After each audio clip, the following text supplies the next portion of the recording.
Сайн байцгаана уу? Сэтгүүлч Нэмцэрэн байна. Надад нэг асуулт байна.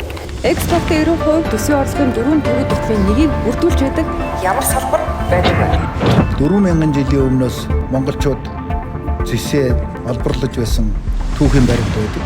1922 оны 12 дугаар сарын 25-нд налайхын уурхайг улс мэдлэлтэй аваад уурхайн дүрм баталснаар орчин үеийн уул уурхайн салбарын түүхийн эхлэлцэг тавигдсан гэж үздэг юм аа.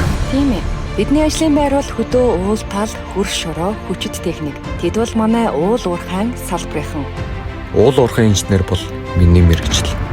Геологчийн алах, уурхайчны дуулаг, алт, нүүрс, зис, цайр, төмөр. Би мэргэжлээрээ бахархна. 57 мянган уурхайчин өөрсдийнхөө эх орныхон ирээдүй, эх дэлхий хөгжил дэвшил, хүн бүхний өнөөдөр маргаашийн төлөө ажиллаж байгаа юм шүү.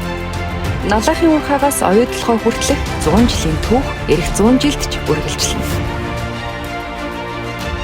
Баяр хүргэе. Бас баярлаа. Уурхайчин танд баярлалаа. Хийсэн бүхэнд тань их хүндэтэй.